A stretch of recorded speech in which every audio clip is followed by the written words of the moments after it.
رسول کریم صلی اللہ علیہ وآلہ وسلم نے ارشاد فرمایا کہ مسلمان کا بھائی ہوتا ہے، وہ اسے کبھی بھی بے یار و مددگار نہیں چھوڑتا، اور فرمایا جو اس کی تکلیف دور کرتا ہے قیامت کے دن اللہ تعالیٰ اس مسلمان کی تکلیف دور کر دے گا۔ اور آقا دو جہاں صلی اللہ علیہ وآلہ وسلم نے جو ہمیں دین دیا، اس کے اندر جو خرچ کرنے کی ترغیب دی اور راہ خدا میں خرچ کرنے کی فضیلت بیان کی، رسول کریم صلی اللہ علیہ وآلہ وسلم نے ارشاد فرمایا کہ جس نے کسی بھوکے کو کھانا کھلایا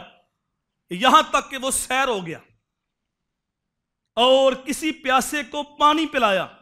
تو میرے حضور نے فرمایا اللہ تعالیٰ اس کو جہنم سے 7 خندقیں دور کر دیتا ہے، اور فرمایا جو ایک خندق ہے وہ 500 سال کی مسافت پہ ہے۔ یعنی اگر کسی ایک بندے کو کھانا کھلاؤ، پانی پلاؤ،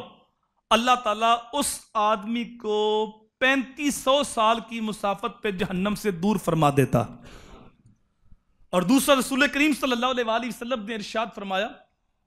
جس نے کسی بھوکے مسلمان کو کھانا کھلایا اللہ تعالیٰ اس کو جنت کے پھلوں سے کھلائے گا۔ فرمایا جس نے کسی بے لباس مسلمان کو لباس پہنایا،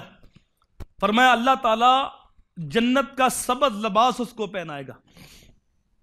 اور فرمایا جس نے کسی پیاسے مسلمان کو پانی پلایا اللہ تعالیٰ قیامت کے دن اس کو شراب طہور پلائے گا۔ وہ کیا عجیب منظر ہوگا جب جنت کے اندر خوش نصیب لوگ جائیں گے تو ان کو جب پیاس لگے گی تو کبھی ان کو حوریں پیش کریں گی، کبھی رضوان جنت پیش کریں گے، کبھی غلمان پیش کریں گے، کہیں دودھ کی ناریں، کہیں سلسبیل کی ناریں، کہیں شراب کی ناریں، اور کہیں چشمے چھلک کے خود سلامی دیں گے، اور ایک وقت آئے گا وَسَقَاهُمْ رَبُّهُمْ شَرَابًا طَهُورًا،